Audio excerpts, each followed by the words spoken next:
So I came up with the idea for the program, first of all, after spending time at both of the schools and seeing that the kids would tell me that they thought they were really different, but I could see that they had so much in common and I wanted them to know that. And then I also read a fantastic book by Ibu Patel that talks about interfaith work and how you can strengthen religious identity actually by learning about other people and by doing acts of service. And so I read the book and I thought I have a perfect place to try this out. The holy book is the Quran, our holy book is the Tanakh.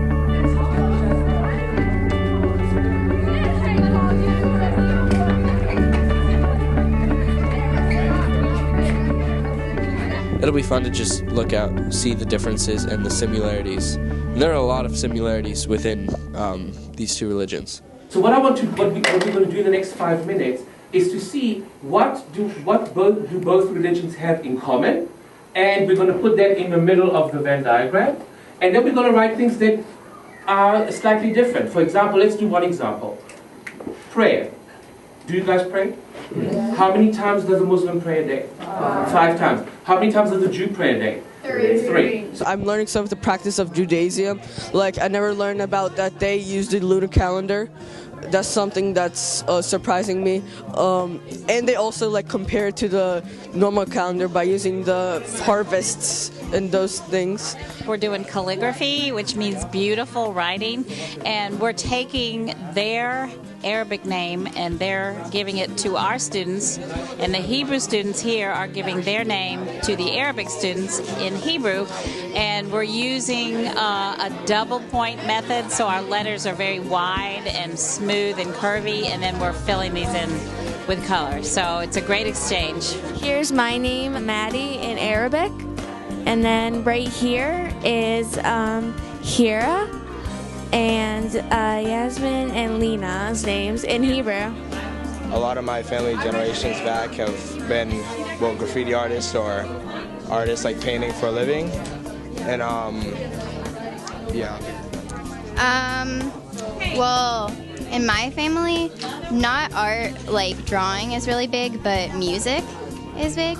My dad's in a band, and like I've always grown up around music and stuff. Seeing my name in Hebrew is kind of awesome. So like yeah. Same with Arabic. Fortunately, since 9/11, it's kind of been a rebuilding process again. That unfortunately we have some misguided Muslims who might have done an activity, and we should know that Islam doesn't teach those things. The Quran says if you kill an innocent person, you kill all of mankind. If you save an innocent person, you save all of mankind. We're always taught to be respectful, to show good character. So it's been unfortunate, and it really breaks my heart. And hopefully when you leave, you can leave a positive impression with them, and hopefully when they leave, they can see, yeah, we saw those students and they're normal kids like us. As Jews, our kids are keenly aware of the discrimination our people has felt over the years, the centuries, and in history. And so we always are very conscious, and they are conscious of being a minority that has been discriminated against, which I think makes them a little bit more open to blocking stereotypes. At the same time, they haven't had a lot of connection with the Muslim community. They don't even know enough to have stereotypes, much less break them down. So we hope that we're starting to build blocks so that they won't have them, and they'll be really willing to talk to other kids as people and not have prejudices as they grow up.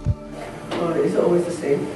The Torah? Yeah. Yes. That is always the same. It always starts with the same word, ends with the same word, and everything in the middle is the same.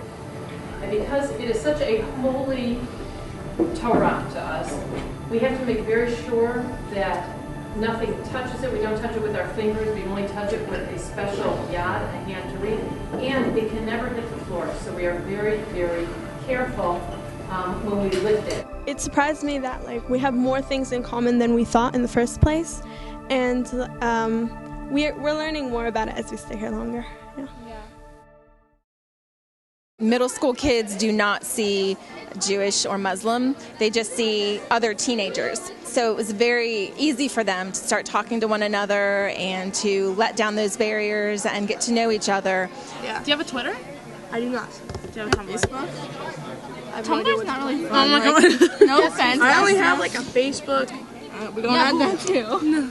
Now that they've met Jewish people, to them it's like, oh my gosh, they don't hate us. It's not a Jewish person anymore, it's Charlie. Or it's not a Jewish person anymore, it's Sherry. And so I think that does so much more than words. We are helping organize supplies that teachers will be coming in later to collect to help students that can't get in contact with resources like this. Well, we are sorting all of the posters and borders and stuff for the classrooms. And we're sorting them into different categories like science, classroom lessons, maps, and like borders and that type of stuff, just to make it easier for everyone and for the teachers to be able to find stuff. Doing charity is basically called mitzvot, and it's doing good. You have to do as many mitzvot as possible, and we have 613 mitzvot. We've always been taught to do like things that are like that help people. Not everyone is as fortunate as our schools, and if we do this for them, then they'll have like the education they need, and they can succeed and do what they want to do. They can pursue their dreams, I guess.